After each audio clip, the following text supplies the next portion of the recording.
Oi, pessoas, tudo bem? Oi para cada um de vocês. Um beijo enorme no coração de cada um de vocês. Mais uma noite estou por aqui, mais uma live. Hoje eu tô fazendo uma live com uma pessoa querida. Quem curtiu ontem, quem curtiu a maratona de lives, hoje vai curtir Lua Xavier, exatamente, família Xavier. Ontem foi o Ernesto Xavier, hoje é a Lua Xavier.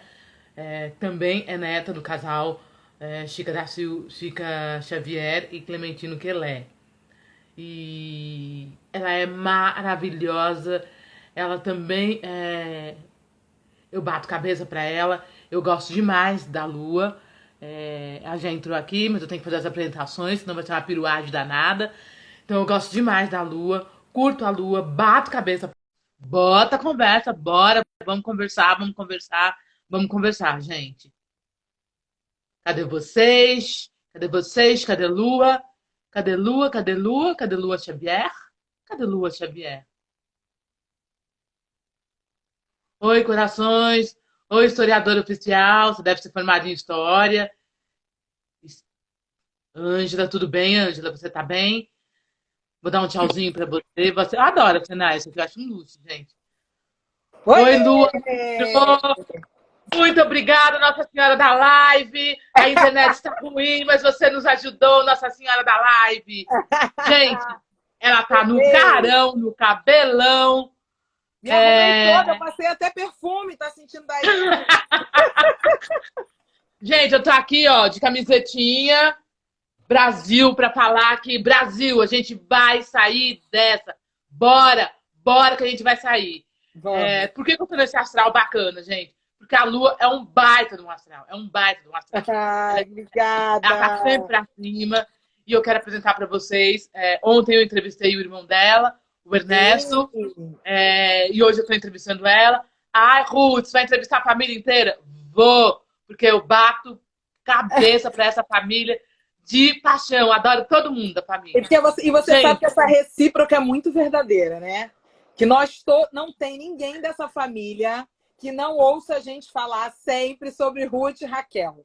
Vocês são obrigada. maravilhosas, vocês são pessoas necessárias, super batalhadoras, e que quando eu as conheci, eu acho que eu era adolescente, gente. Mas não vamos falar aqui negócio de Até eu idade. falei, eu tô até passando mal, porque assim, eu conheço eles há muito tempo. Há E muito assim, tempo. a dona Chica falava, vou levar meus netos, vou apresentar meus netos. E levava os dois.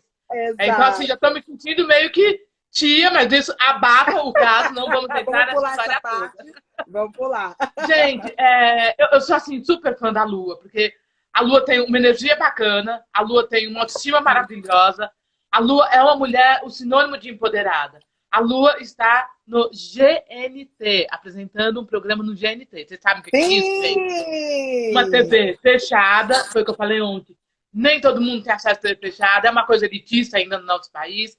Já Sim, está de infelizmente. ponta, com o carão preto, lá no GNT. Então a gente vai conversar Preta e com ela. gorda apresentando programa de viagem, sim, senhoras e senhores. Lu, é com você. Eu quero que você fale um pouco de você, da sua família, se apresente, e aí a gente vai bater essa bola fazendo as perguntas, Lua. Fala quem Então é tá, Lua Xavier. vamos lá. Luana Xavier, uma mulher preta, neta de Chica Xavier e Clementino Quelé, como a Ruth já começou falando aqui, que são dos maiores atores desse Brasil. Então eu digo que o meu cartão de visitas é, de fato, ser neta dessas duas pessoas tão incríveis. Sou carioca, nascida aqui no bairro de Sepetiba, que é onde eu estou, inclusive, vivendo minha quarentena agora, aqui perto dos Que meus. acontece tudo aí nesse CBTV, hein? Acontece tudo Nossa! aí. A gente transformou Sepetiba em um QG da Zona Oeste do Rio de Janeiro. Eu brinco dizendo que aqui a gente tem um asilo, porque realmente são muitos idosos morando no mesmo lugar. Eu sou assistente social por formação, me formei pela Universidade Federal do Rio de Janeiro, e eu gosto sempre de pontuar mesmo isso como uma forma de pontuar uma grande conquista de verdade, porque a gente sabe, eu sou super defensora de que o conhecimento ele não está só dentro da academia, mas eu também sou defensora de que a gente tenha a possibilidade de estar dentro da academia. Então, como muitos dos nossos são excluídos desse espaço, né, excluídos das universidades, então eu gosto de pontuar que eu me formei na Universidade Federal do Rio de Janeiro, em um período onde a gente ainda não tinha o sistema de cotas, pelo menos o sistema de cotas não funcionava ainda para a UFRJ, porque no ano em que eu fiz vestibular foi o ano em que começou o sistema de cotas, eu acho que tinha começado no ano anterior, só que aqui no Rio de Janeiro ele só servia para a Universidade Estadual, para a UERJ. Então, eu não pude entrar pelo sistema de cotas. Eu, hoje em dia, utilizo as minhas redes sociais também como um espaço de comunicação. Então, comecei a enxergar no Instagram um lugar para falar não só sobre o meu dia a dia, como eu falo, as pessoas sabem que, galera que me segue, sabe que do jeito que eu acordo, eu começo a falar no Instagram. Então, o meu primeiro momento eu não me vejo primeiro no espelho, no banheiro. O primeiro momento em que eu me enxergo é quando eu faço o meu bu, que é uma brincadeirinha que eu faço de dar susto nas pessoas no Instagram. Então, se tiver remela, é com remela mesmo que eu apareço logo cedo.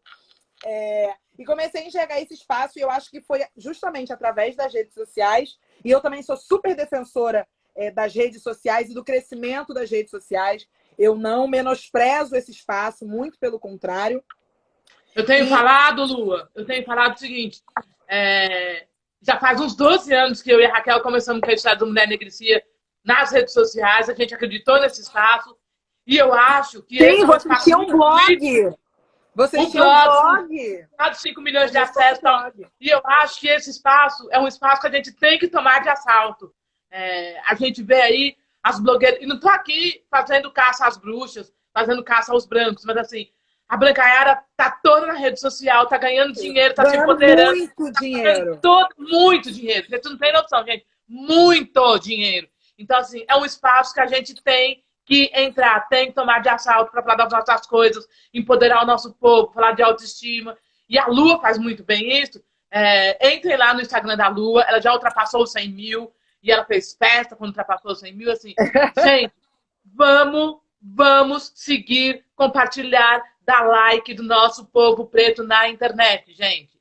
Não, eu não consigo entender alguém que dá o like, compartilha, curte um perfil de branco.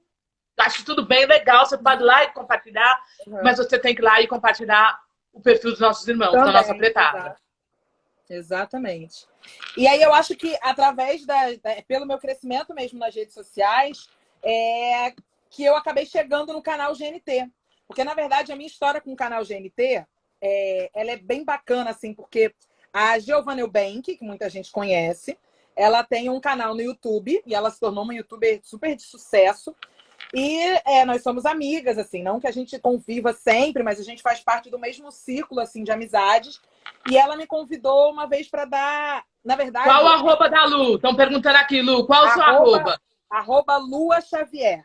Xavier com X, é para seguir, tá, não é para ficar perguntando só não, para seguir. Exatamente. Segue, olha lá tudo que eu posto, comenta, curte e tal. E aí ela, na verdade, eu comecei a ter algum contato com o canal da Giovanna Eubank como produtora. Porque teve uma grande parte da minha vida que eu trabalhava apenas como produtora, porque só como atriz, que era a minha carreira inicial, não estava rolando de pagar os boletos. E aí eu comecei a fazer produção. Só que aí é aquilo, né, Ruth? A gente, quando faz produção, a gente aprende uma porção de coisas. Então, eu comecei a fazer assistência de fotografia. Olha que doida. Assistência de fotografia pro cinegrafista do canal da Giovanna. Então, eu ficava lá, segurando cabo, montando equipamento, montava equipamento de luz, assim. Era isso que eu fazia. Faz tudo, né? Era assim, o meio que faz tudo. Literalmente faz tudo. E aí, Lua Xavier, isso mesmo. Isso aí, Márcia, Lua Xavier. E aí, só que assim, a gente conversava muito nos bastidores e tal. E eu sou sempre muito contadora de causos, sabe? Eu gosto de contar histórias, falar da minha vida, falar da vida da minha família, enfim. E aí, um belo dia, a Giovanna virou e falou assim: Lu, hoje eu não quero que você esteja aqui trabalhando atrás das câmeras. Eu quero te entrevistar pro meu canal. Vamos? Eu falei, beleza. Aí eu dei entrevista pro canal dela. Demorou, né, Lu? Demorou. Não é? E aí dei entrevista pro canal dela no YouTube. Só que ela começou a ter um espaço. Ela foi apresentar um programa no GNT. E aí o GNT deu um espaço para ela ter um canal no YouTube dentro do YouTube do GNT. E Desde a aí estrutura do GNT. exatamente. Aí eu fui novamente dar entrevista para ela lá. O que aconteceu? O GNT fechou com ela um programa para ela fazer um programa que era todo em Fernando de Noronha, que eram as pessoas vinham convidados e ficavam hospedados na pousada que ela é sócia, davam entrevista para ela na pousada e aí cada entrevistado fazia um passeio em Fernando de Noronha e a entrevista rolava durante o passeio. Era isso. O GNT fez uma lista lá de convidados que eles queriam, de artistas que eles queriam que participassem, e simplesmente colocaram meu nome. Só que na época, assim, eu era conhecida por quem? Pelo meu povo aqui, de Sepetiba, minha família, me conhecia muito. Você era a neta do casal? Sim, isso sempre. Mas eu ainda não era conhecida muito nas redes sociais, né? Então aí foi aquela coisa que eu. Sabe aquela coisa de entrei de gaiato no navio? Fui eu. Eu nunca tinha ido para Fernando de Noronha. Quer dizer, minto. Eu já tinha ido para Fernando de Noronha, porque eu fui com a Fernanda Paz Leme, minha amiga. E aí depois, nessa minha ida para Fernando de Noronha, que foi uma viagem assim totalmente bancada, porque imagina, eu ia ter condições de pagar só para. Gente, é só a gente pensar o seguinte: que Fernando de Noronha é o único destino que, quando as empresas aéreas fazem promoção, sempre tem um asterisco lá embaixo assim. Não é válido para Fernando de Noronha. Por quê? Exatamente. Porque não tem promoção. Tem Então, Lu, só para pontuar, eu acho que um ano e pouco antes disso, tem um vídeo no seu Instagram que você fala: gente, estou precisando de emprego, eu quero trabalho, eu quero pagar minhas contas, eu quero não sei o quê, eu sou atriz. Eu acho que foi exatamente um ano dessa minha ida para Fernando de Noronha, que eu acho que foi exatamente isso. Que eu fiz uma postagem, era final de ano, assim, e eu tava muito sem grana.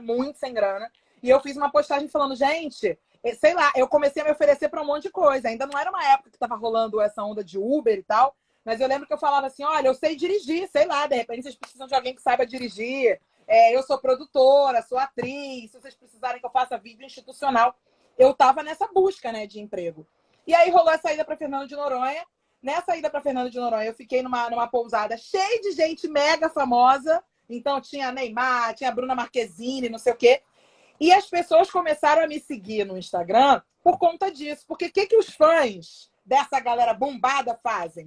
Quando o seu próprio ídolo não posta muito nas redes sociais, você fica buscando o Instagram de quem está em volta. Porque aí, de repente, estou eu aqui fazendo um vídeo na piscina, tinha um Vai que, né? Vai que.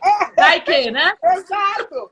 Então aí as pessoas começaram a me seguir por causa disso. E aí aconteceu que em um dia eu ganhei, tipo assim, sei lá, 20 mil seguidores em um dia. Foi surreal. Nunca vi um negócio desse. Cada vez que eu atualizava meu Instagram, eu tava, tipo, mais bombada. E aí, a partir daí, Giovana me chamou para fazer o programa, e aí fui gravar o programa em Noronha. Ali foi onde eu conheci a galera do GNT. E depois disso, foi o ano que o filme do Spike Lee concorreu no Oscar. O Spike Lee concorreu, inclusive, né? Aquele filme que falava sobre infiltrados na clã. E aí, o GNT ia fazer uma live no YouTube comentando o Oscar. E eles resolveram me chamar. Porque era importante que, num Oscar onde a gente tinha... Tem uma cara preta bacana, descolada. Era fundamental. Só que nem eles e nem eu imaginava, realmente, eu confesso, assim, não é que eu não coloque credibilidade em mim mesma, mas eu não achei que eu estivesse pronta para aquilo, porque eu nunca tinha apresentado, de fato, eu sou atriz, mas nunca tinha apresentado, tipo, ao vivo, sabe? Para mim era uma novidade. E aí fui fazer essa live. Foi um sucesso. As pessoas adoraram, a equipe do GNT adorou, a galera que estava assistindo adorou, e todo mundo ficava perguntando, por que essa menina não faz mais coisa? Enfim. E aí eu e o GNT começamos ali um pequeno namoro. E, enfim, ano passado, ganhei um programa que eu apresento junto com minha amiga Fernanda Paz Leme, que é minha amiga assim, já de 10 anos. Então é muito bacana a gente poder dividir também ali num espaço de trabalho, poder dividir com uma pessoa que já faz parte da minha vida. Então nós gravamos esse programa em outubro e novembro do ano passado. O programa a gente foi ao ar agora no verão, mas o GNT continua reprisando, que é o programa que chama Viagem a Qualquer Custo. Um programa de turismo onde a gente fez 7 destinos pela América Latina. E o esquema do programa que é muito bacana, porque são 2 amigas viajando, sendo que a cada destino, uma está dentro de um roteiro top, que é um roteiro com mais grana e tal, e a outra está num roteiro pop.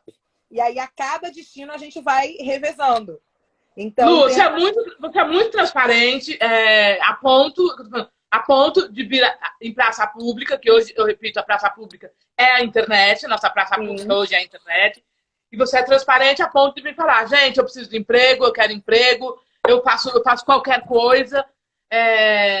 Quando começaram as chamadas do programa do GNT, eu postei, assim, eu posto tudo da Lua, quem me acompanha sabe que eu e a Raquel, a gente posta tudo da Lua. Coloca no Mulher Negricia, coloca no Opinião da Preta, tudo. Enfim, dessa família toda. E aí eu coloquei a história e veio assim, um monte de comentários. Aposto que a branca vai fazer os lugares bacana e a negra vai fazer os lugares mais ou menos. Eu lembro que você me marcou, inclusive, pedindo para eu ir lá responder a galera. Porque eu vi que tinha várias perguntas assim. Como que você trabalhou essa questão? Até porque você acabou de falar, eu sou amiga da Paz Leme. Então, assim, como que você trabalhou toda essa questão? Quando a gente fez a primeira reunião sobre o programa, e que aí eles explicaram pra gente qual ia ser o esquema, porque até então a gente sabia que a gente ia fazer um programa de viagens, a gente não fazia a menor ideia de quais seriam os destinos, e a gente soube que ia ter essa história de roteiro top e roteiro pop, mas a gente não sabia como isso ia funcionar. Quando a gente foi ter a primeira reunião, essa foi uma das minhas primeiras perguntas. Vem cá, é roteiro top e roteiro pop. Mas como é que é isso? Isso é engessado? Vai fazer um sorteio e aí uma vai ficar o tempo todo no roteiro pop e outra no top? Aí eles explicaram que a ideia não era essa. Aí, qual foi a minha colocação? Eu falei, bom, toda a divulgação que a gente fizer sobre o programa, a gente tem que já explicar que vai haver um revezamento. Porque se a gente coloca só que vai ter um roteiro top e um roteiro pop, a galera vai entender. O bicho vai pegar, né? O bicho vai pegar. Aí o povo vai vir em cima do canal e vocês estão ferrados. E qual foi a minha segunda questão? Porque aí eles explicaram que a decisão ia ser da própria produção, né? Só que como eram 7 destinos, é um número ímpar, então não ia ser igual. Eu imaginei, obviamente, isso eles não me falaram, isso a gente só foi descobrindo durante as filmagens. Eu imaginei que eles iam me colocar, na maioria das vezes, para estar no top. Foi o que aconteceu. Eu fiquei 4 vezes com muita grana e a Fernanda só ficou 3. Mas um pedido que eu fiz foi para que o primeiro destino que fosse ao ar, porque a gente não gravou na ordem que foi ao ar, né? Então, que o primeiro episódio que fosse ao ar, que eu estivesse top. Porque se no primeiro episódio que fosse ao ar eu estivesse com pouca grana, ia chover crítica também. Então, o negócio não ia dar certo, não. O negócio não ia dar certo, não iria dar certo. Lógico. Inclusive, assim, existem umas coisas, Ruth, que eu fui entendendo nesse processo do programa, porque foi o meu primeiro programa, né? Eu espero que o primeiro de muitos. Mas algumas coisas a gente vai entendendo, como quando a gente fala em ter uma apresentadora preta, existem peculiaridades para se ter uma apresentadora preta. Uma questão que eu descobri, e que só descobri isso no processo. A gente não tinha, como a gente tinha uma equipe super enxuta, a gente não tinha, por exemplo, maquiadora, nem... A luz é complicada. A luz é complicada. A luz, né? Exatamente. E a gente pode reparar, assim, quem assiste o programa, repara que em determinados momentos, a luz acaba sendo um pouquinho prejudicial para mim. Mas, assim, são coisas assim pequenas para que só quem entende mesmo do assunto é que consegue reparar. Mas e não estou aqui fazendo uma crítica aos iluminadores. Não, porque a gente está falando sobre o audiovisual em geral. Até porque, como eles não estão acostumados a iluminar a negrada, para eles é muito complicado. Quer dizer, como que eu vou ajustar essa luz? Porque eu não estou negrada toda hora aqui. Não, eu estou sempre justamente ajustando a luz pro branco, né?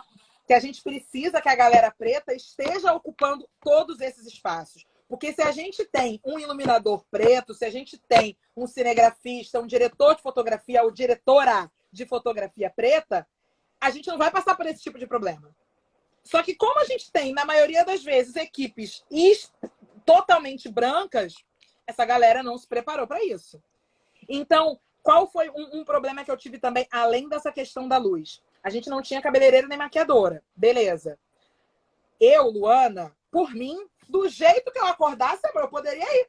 Eu não tenho esse problema de tipo, se eu tô maquiada, se eu não tô. Meu cabelo do jeito que totalmente desencanada, né? Você é desencanada. Total. Só que pra TV, eu não poderia ir com o meu cabelo do jeito que ele acorda. Se o meu cabelo fosse liso, provavelmente. Mas o meu cabelo não sendo liso, eu não poderia ir do jeito que ele acordasse. Então, qual foi a solução que eu mesma tive que arrumar? Até porque ele não é liso, não é obediente, ele tem luz própria. Exato, ele vai como ele quiser, amor. O jeito que ele quiser acordar, ele vai.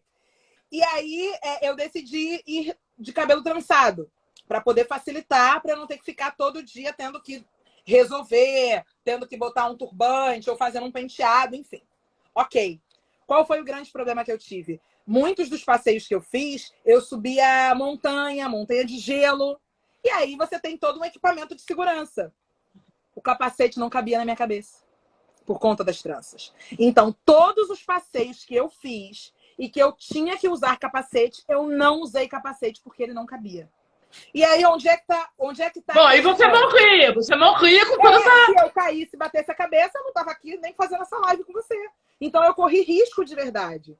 Agora, por que isso? Porque os lugares, os passeios, os aparelhos que nos atendem, os serviços, não estão prontos pra gente.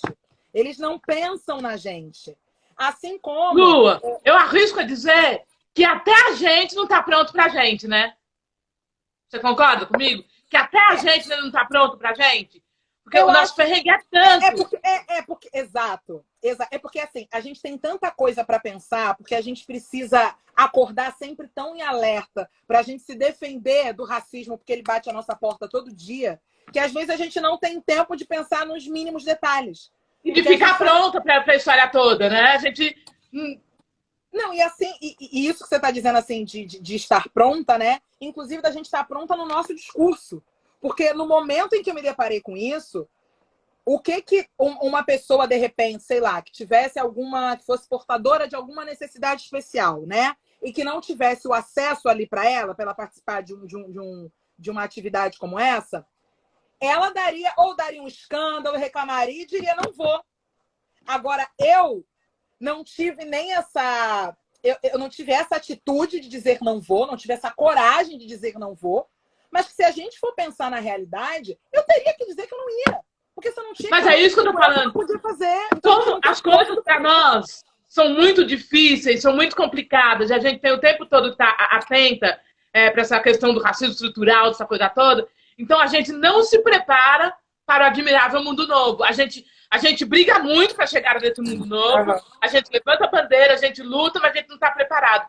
Quando chegam as oportunidades, nós estamos desgastados, a gente está cansado, e a gente não está pronto para todas esse refinamento, né? Diria assim. Né? Exato. A gente teve um caso que aconteceu semana passada, que a maioria da galera que está aqui deve ter visto, que foi aquele cara, Rodrigo Branco, que numa live com a Jude Paula, que é uma mulher negra de pele clara, disse várias frases racistas se referindo a Thelma do Big Brother e se referindo a Maju Coutinho. A Maju.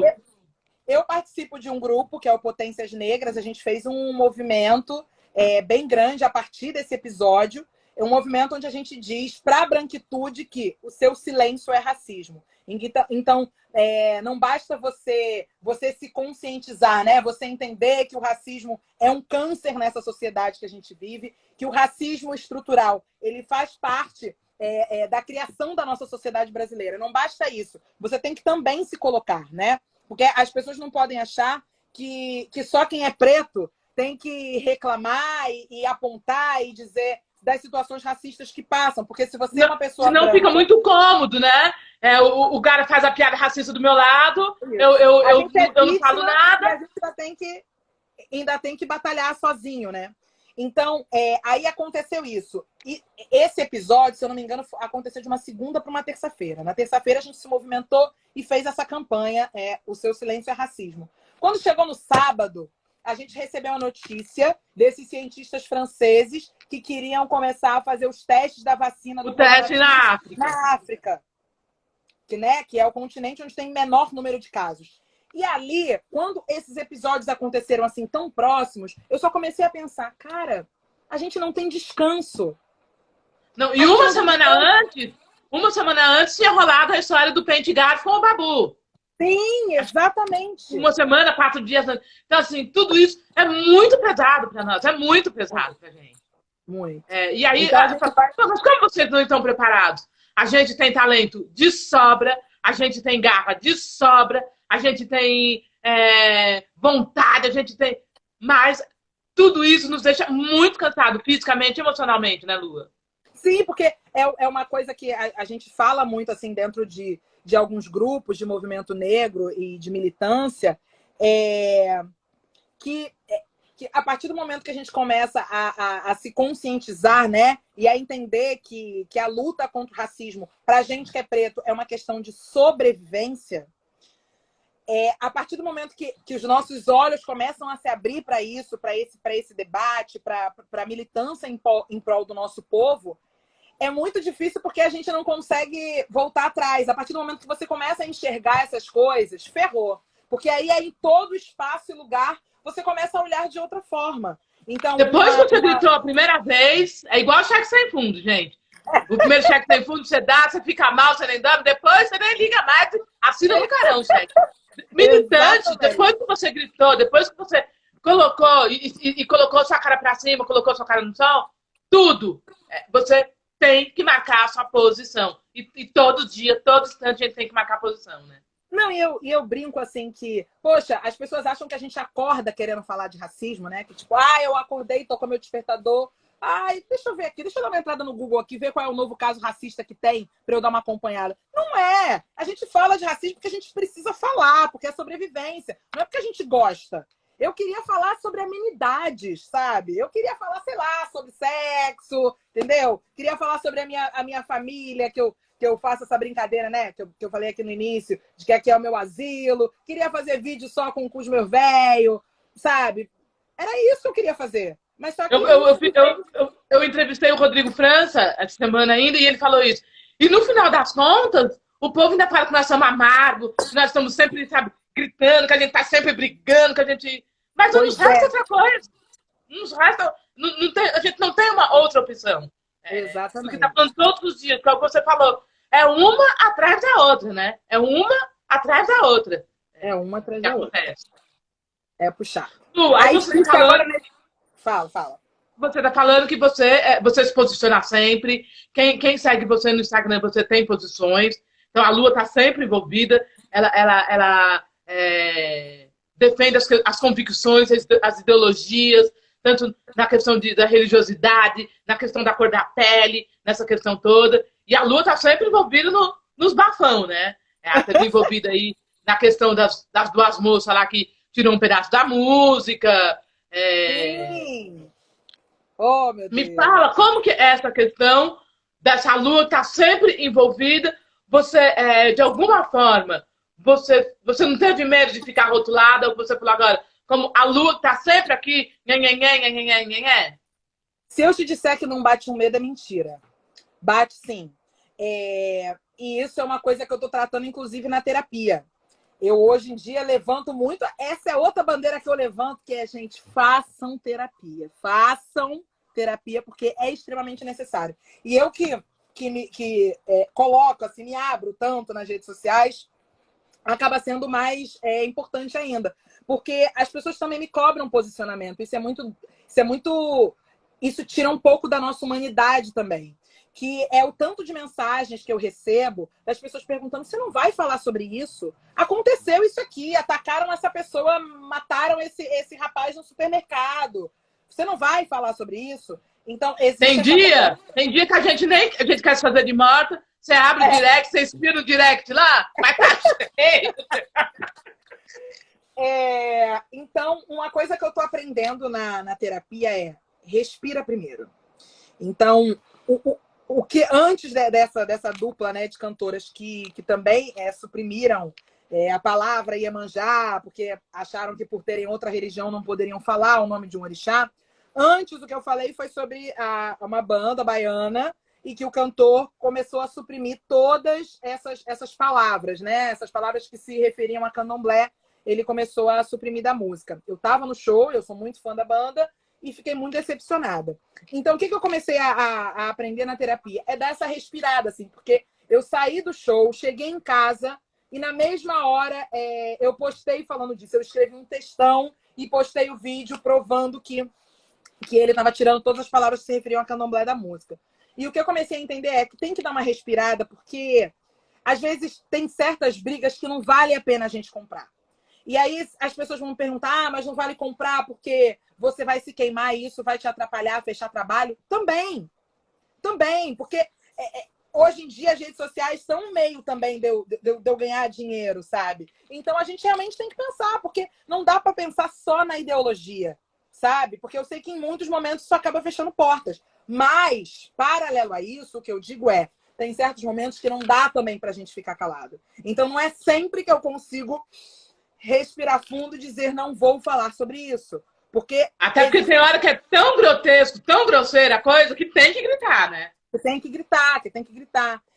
Mas eu sei que em muitos momentos eu já perdi trabalho por conta disso, mas também sei que o meu posicionamento e a minha forma de militar em favor das nossas causas, principalmente ligadas à negritude, também me abriu uma outra porção de portas. Fecha algumas, mas também abre outras. Eu acho que eu não conseguiria ser uma pessoa que não me envolvesse nessas questões, nesses questionamentos, sendo neta de quem eu sou. Ia ficar até feio para mim, sabe? Porque se eu carrego um legado que seja um legado profissional, que seja um legado das artes, eu também carrego um legado da militância. Porque meus avós militam desde que se entendem por gente. Você Minha assina avó... Xavier, né, Lua? Você assina Exato. Xavier. Você tem E eu um. faço questão de assinar esse nome, que nem tá no meu nome de batismo, na minha certidão de nascimento, mas eu peguei Xavier para mim, porque eu tenho o maior orgulho de carregar esse sobrenome. E eu falei esses dias numa live que eu, durante muito tempo, eu me escondi atrás da militância dos meus avós. Eu achava que não tinha necessidade. Falava assim, minha avó já está aí na batalha, já está na luta, já está no front, está tudo certo. Até eu entender que eles estavam ficando mais velhos e que eles não podiam continuar carregando esse peso nas costas.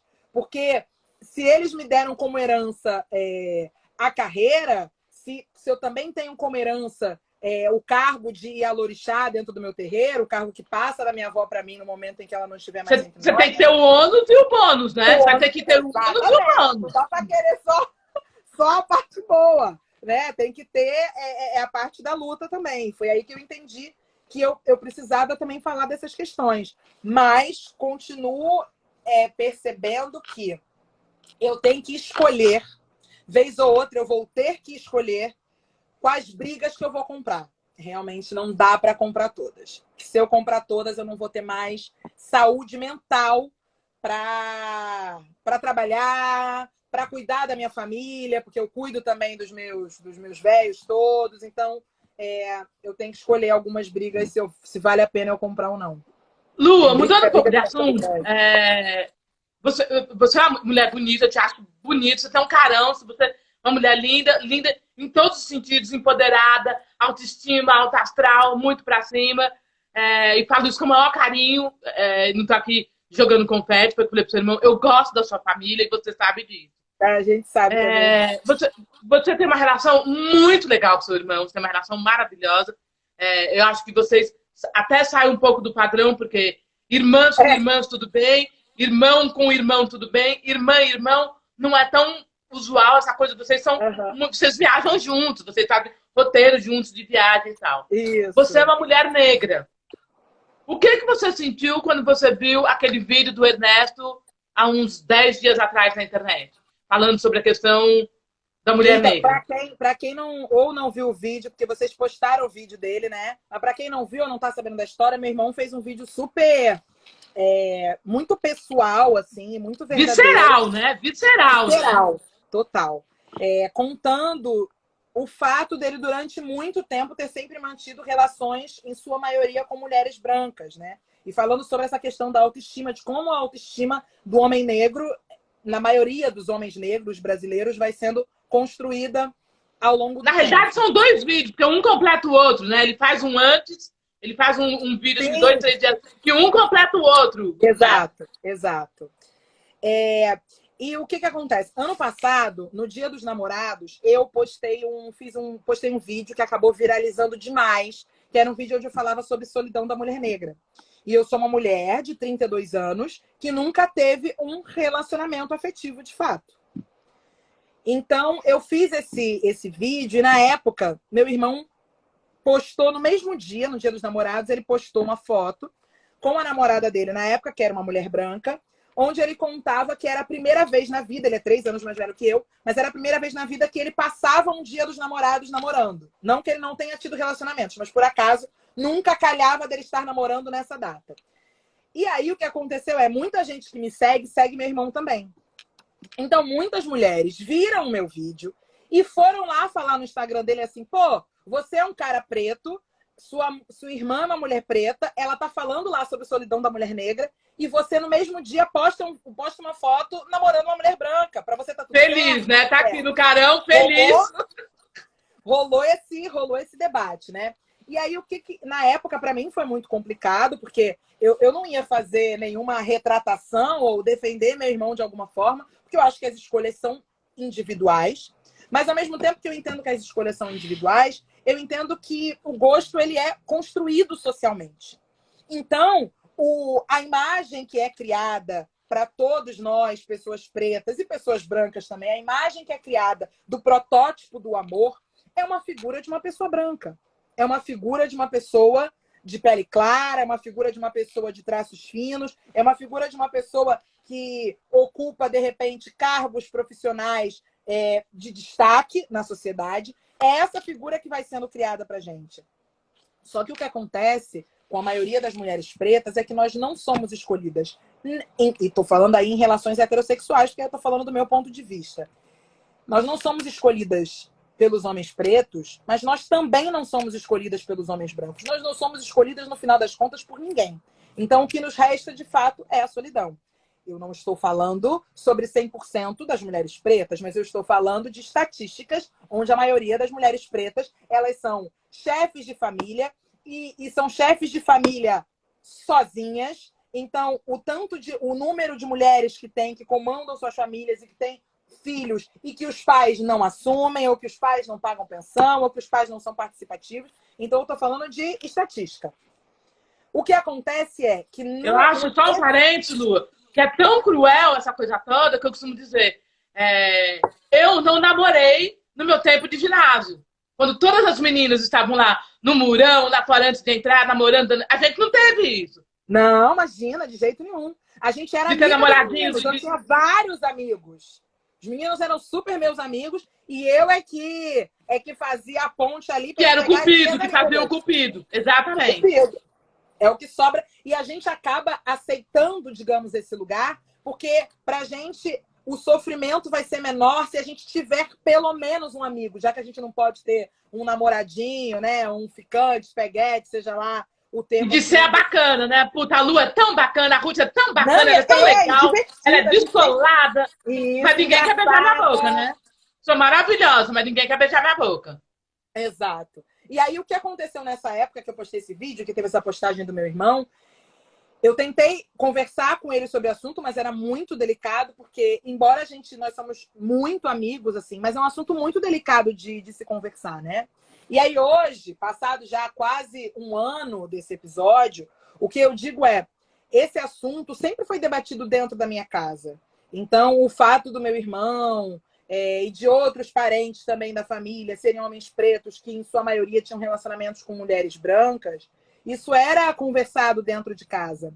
Só que essa história, esse termo que a gente usa, que é a desconstrução, né? Então, esses homens que precisam se desconstruir, e aí eu acrescento que, além de se desconstruir, eles precisam se reconstruir, que é esse entendimento de que a gente precisa enxergar os nossos, sabe? Porque se a gente consegue, se a gente tem a capacidade de enxergar beleza, de enxergar inteligência ou de admirar pessoas que são diferentes da gente, como a gente não consegue enxergar essas mesmas qualidades nos nossos? Então, vamos tentar abrir as nossas possibilidades, né? Abrir o nosso olhar para enxergar que é bonito também quando a gente está junto. Porque... Como que foi o de Day After? Como foi o dia seguinte da postagem? Você falou com o Ernesto? Você tocou no assunto? Como foi? Dessa minha postagem da solidão da mulher negra? Sim. Foi ele me mandando mensagem falando assim, ó, suas seguidoras estão me atacando. Foi isso que aconteceu. Ele me mandou essa mensagem, eu li, não respondi logo de pronto, mas aí eu fiquei pensando assim, o que eu vou falar para também não criar um problema pessoal com meu irmão, né? Pessoal, aí, familiar, tudo, tinha várias questões. E aí o que eu disse para ele foi o seguinte, eu falei, irmão, esse vídeo não é sobre você. Esse vídeo eu estou falando sobre mim. Se a partir desse vídeo você está enxergando que de alguma forma você dentro de um relacionamento interracial, você acaba atingindo, você acaba ferindo pessoas próximas a você, como a sua própria irmã, aí é você que tem que rever o seu posicionamento, é você que tem que rever o seu relacionamento. Não sou eu que tenho que começar a te elogiar ou dizer, ai, que ótimo que meu irmão tá namorando uma menina branca. Não é sobre você, é sobre mim. Cada um com seus problemas. O que você tava falando naquele momento, querido? Cada um com seus problemas. Segura seu reggae aí. Se você tá... o arroba do meu irmão, arroba Ernesto Xavier. Que querem ver o vídeo dele lá. Arroba Ernesto Xavier. E aí, o que eu coloquei nesse meu texto, né, sobre a solidão de uma mulher negra, era o seguinte, poxa, as pessoas adoram, o povo aqui no Brasil adora dizer assim, mas eu acho tão bonito essa mistura, por que não pode? Por que não pode misturar gente preta com gente branca? Não tô dizendo que não pode, não.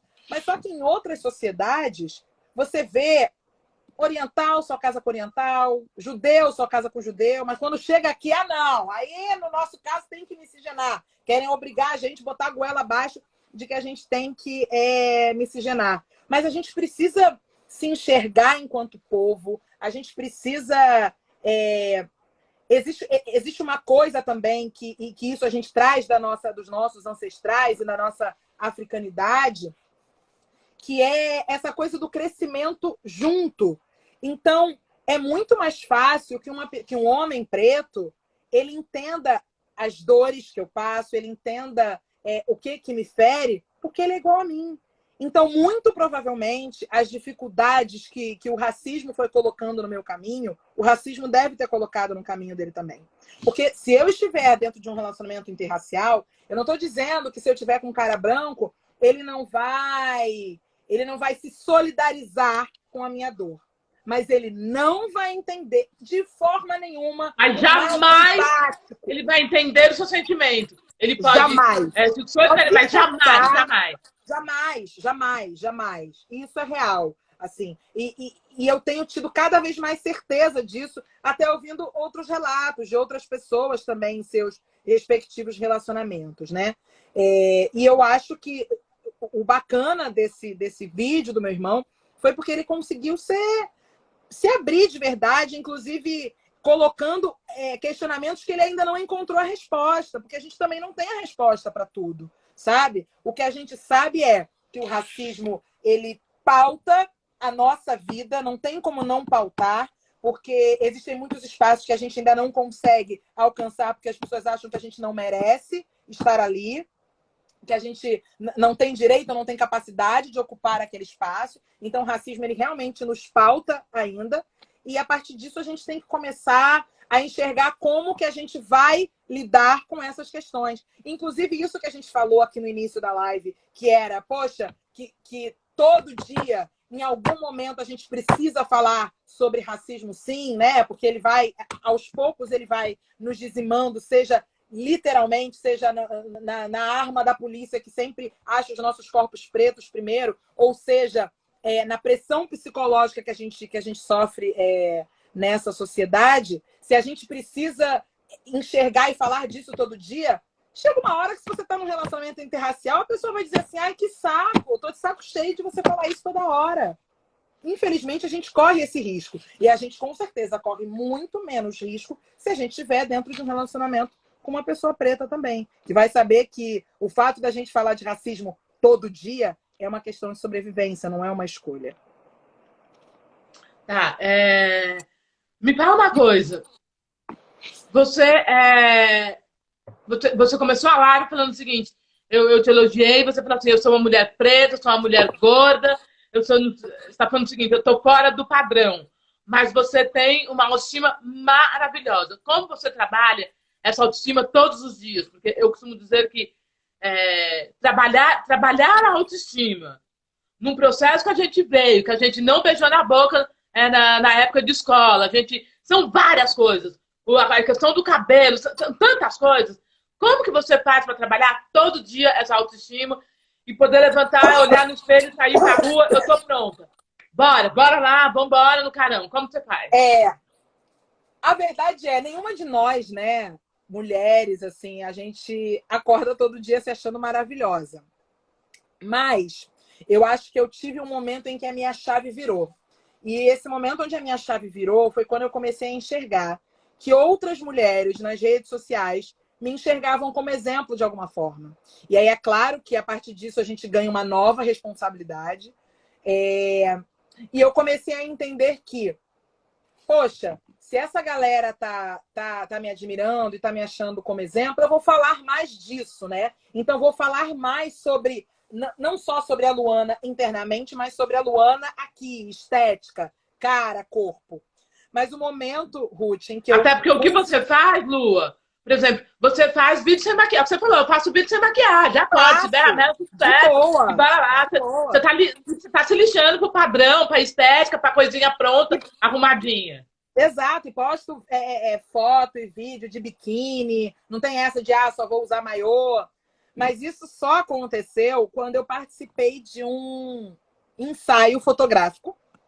E é bacana pontuar também como foi essa história desse ensaio fotográfico. Eu fui convidada, eu e outras amigas e pessoas que eu não conhecia também, mas eram só mulheres pretas que iam participar desse ensaio. E era um ensaio fotográfico que mostrava mulheres pretas de diversos corpos. Então, tinha mulheres magras, tinha mulheres muito magras, que eram modelos, tinha mulheres gordas, como eu, tinha mulheres mais gordas do que eu, enfim.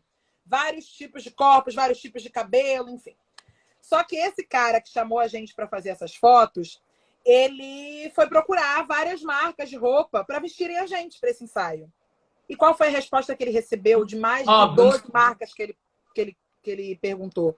Que essas marcas não tinham interesse em fazer um ensaio de mulheres pretas. Que para eles não teriam nenhum retorno comercial vestindo mulheres pretas. Ele não quis contar isso pra gente. Então, no dia que a gente chegou para fazer as fotos, ele falou: gente, mudei de ideia. Resolvi que a gente vai fazer um ensaio apenas de lingerie. Ele pediu pra gente no dia anterior pra gente levar lingerie, aí ele foi combinando quais eram os tons de lingerie. Mas o que ele resolveu fazer na hora foi: eu vou colocar uns tecidos, umas transparências e tal. Achei aquilo estranho. Pra mim foi difícil, porque eu era uma pessoa que não usava nem blusa sem manga, Ruth. Porque eu tinha medo de mostrar meu braço gordo. Eu não usava. E aí, nesse dia do ensaio, chegou uma hora que eu falei: cara, eu não vou fazer ensaio só de lingerie. Não vou fazer, que doideira, não vou fazer. E aí comecei a conversar com as outras meninas mais gordas do que eu. Hoje em dia eu peso ali em torno de 130 quilos e agora eu já falo com tranquilidade, porque eu também menti meu peso durante muito tempo, por questões de trabalho, porque eu achava que se eu falasse meu peso de verdade, eu não ia ser chamada para fazer novela, não ia ser chamada para fazer campanha publicitária, enfim. E aí, as outras meninas, eu comecei a ver meninas mais gordas até do que eu e falando que nada. Ainda falaram assim pra ele: se você quiser, eu faço nua. Teve uma menina que fez completamente nua, não quis nem botar lingerie nem nada. Eu lembro, porque eu publiquei as fotos. Não é? E aí eu falei: quer saber? Eu vou tirar. E aí fiquei só de lingerie e consegui fazer o ensaio. Foi a partir dali que eu falei: cara, eu tô vendo essas meninas aqui e eu estou verdadeiramente achando essas meninas lindas. Por que eu também não posso ser essa mulher? Você fala que a partir desse momento foi um momento libertador. Foi total. E foi a partir dali que eu comecei a ficar tranquila de ir pra praia de biquíni, porque eu também só ia de maiô, ficava de canga, coberta e não entrava na água, sempre inventava uma desculpa, dizia que estava menstruada. Pagando de tia Lu, né? De tia Lu, a tia Lu. Exatamente. E a partir dali, e sabe o que foi mais legal, Ruth? Que eu comecei a receber, inclusive, mais elogios e comentários de homens a partir do momento que eu comecei, porque eu acho que parece clichê falar isso, mas é total uma transformação de dentro para fora. Porque se eu começo a me enxergar bonita, automaticamente as outras pessoas... Você fica gostosa, você fica maravilhosa, porque você transcende... essa luz vem. Então, nesse verão agora, o tanto de relatos, Ruth, que eu recebi de mulheres dizendo assim, Luana, depois de 10, 15 anos, é a primeira vez que eu comprei um biquíni, que eu vou pra praia de biquíni por sua causa. Porra! Até porque você causou, né? Você causou no carnaval, você causou nas férias, você causou, você não tá nem aí, e quebra a internet mesmo, e tira foto. Eu fui no final do ano, fizemos uma viagem, eu e meu irmão. A gente foi para o sul da Bahia, para Caraíva e para Trancoso. E meu irmão tá bom, tá indo muito bem também, tipo, fotografando, né? Embora ele não seja fotógrafo profissional, mas ele gosta de fotografar. Eu fiz, foi book de biquíni. Cada dia um biquíni diferente nas praias. Levou vários biquínis. Olha, ela quebrou a internet, gente. Assim, total, eu vejo a mesma pergunta que eu fiz pro seu irmão ontem. Você tá vivendo um momento pleno, né? Você tá na sua plenitude, né? Acho que em todos os aspectos. Eu acho que ainda a lua daquele vídeo, acho que de um ano e pouco, 2 anos atrás, é totalmente diferente. Você tá numa plenitude, você tá bonita, você tá gostosa, você tá maravilhosa, você tá bem profissionalmente. É isso. Eu acho que eu tô nesse momento, assim. Eu tô nesse momento bem positivo, assim, na minha vida. E que eu acho que muito se deve... a maioria dessas descobertas que eu tive, assim, sobre mim mesma, sobre as minhas possibilidades, sobre os espaços que eu poderia, sim, ocupar, vem muito de algumas amizades que eu fui construindo nos últimos tempos, assim. Porque eu, desde os tempos de escola, eu sempre fui uma menina que estudou em colégio particular. Então, era um espaço completamente branco. O fato de eu também acompanhar meus avós muito em eventos de trabalho, lançamento de filme, não sei o que, estreias e babá, são espaços ainda muito embranquecidos também.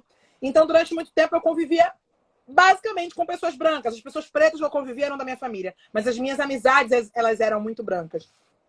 E nos últimos 2 anos, eu fui criando outras relações assim de afeto, outros círculos de amizade com pessoas pretas, e isso foi me fortalecendo muito, sabe? Foi fortalecendo Foi muito rico, né?